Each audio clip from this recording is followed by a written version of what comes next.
Senator from Michigan. Pardon. Mr. President, I rise today in support of the War Powers Resolution. As the senator from Michigan, as a former CIA officer who served 3 tours alongside the military in Iraq, I saw conflict up close. But I think it's important that we put this decision to go into Venezuela in context. It's confusing. President Trump campaigned for nearly 2 years on staying out of foreign wars. That was a huge signature part of his campaign. So why do we find ourselves now in charge, in his words, of Venezuela? So let's put it in context. All fall, the White House has been attacking boats in the Caribbean Sea, in the Pacific, saying that we were at war against drugs and the flow of drugs. Even though no fentanyl is produced in Venezuela, these drugs were cocaine, headed towards places like Europe, fine. Drugs was the reason we were talking about these strikes. January 3rd comes along, U.S. forces entered Venezuela from what I can tell in a truly amazing and heroic military operation, captured President Maduro and his wife and brought them to New York City. Why? Why do we find ourselves doing this? I think there's really 2 reasons, one unspoken, one spoken. First and foremost, President Trump is clearly deciding that he wants to distract the public from talking about his domestic failures. Donald Trump, as I said, campaigned on getting out of foreign entanglements, but let's just review. He has launched military action in 9 different localities across the world, 7 countries, 2 seas. We went back and looked. That is the single greatest number of countries with military action that any president has taken in the history of the United States in their first year. So the man who said that he wasn't going to get us involved has done more strikes in more countries than any president and has taken more strikes in this first year than Joe Biden took in the entirety of his presidency. So the idea that he's trying to keep us out of things is, I think, should be put to bed. Now, he has made himself a foreign policy president. Why? He doesn't want to talk about his domestic agenda. He doesn't want to talk about his lack of action on the things that actually matter to Americans. Most people did not wake up wondering when we could invade Venezuela, when we could take over Venezuela. Most Americans want him to be attacking not other countries, but the things that are holding them back from living their best and most free life. Think about what he promised. On health care, our premiums have gone up for many Americans, doubling and tripling as of January 1st. Housing prices up, energy costs up, jobs down, cuts, particularly in places like Michigan in manufacturing. All the things he said he was going to attack, he has ignored, and all the things he's done abroad are for you to think he's a big, tough guy. He's presidential. He's in command of something. Now, I have 3 brothers. I grew up in a very active household.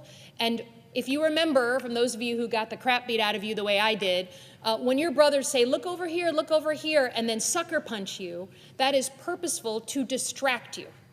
That is what Donald Trump is doing with military action in his first year. Look over here. We're talking about Venezuela today and talking about places like Greenland instead of talking about a housing emergency or a health care emergency. So the unstated goal by the president is to distract you, and please, please, please don't let him do that. Secondly, the stated goal. The president has been very open. This is not about drugs. It was never about drugs. This is about taking over Venezuela and particularly their oil fields, right? We used to make fun of the conspiracy theories of George Bush taking over Iraq because of the oil. Donald Trump just admitted it outright. He's happy to brag about the fact that he is taking over the oil fields of another country.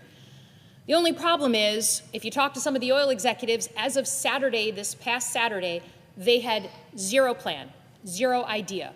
The administration had no plan for the day after this removal of Maduro. And I got to tell you, as someone who served in places like Iraq, haven't we learned the lesson over and over and over again? This country always tries to get into limited military engagements. That's what Kennedy said about Vietnam. That's what Bush said about Iraq and Afghanistan. We may go in with intentions of things being very limited, but the world has a vote on how things go in these other countries, and we do not know where Venezuela is going to go. Now, oil companies, despite how they're portrayed in Hollywood, are very conservative. They've got to think in 20-year time horizons. They can't just make willy-nilly moves. They've got to make a profit and think about that over 20 years. So it's not a surprise that some of the early plans earlier this week about what the Trump administration was going to have the oil companies do have now fallen by the wayside. The president has said, we're going to throw money at this problem. Now the president is saying, and Marco Rubio is saying, we are going to control the oil. Don't worry. The U.S. government is going to move that oil into the United States, and we're going to help sell it. And we're going to hopefully make some profit off of that.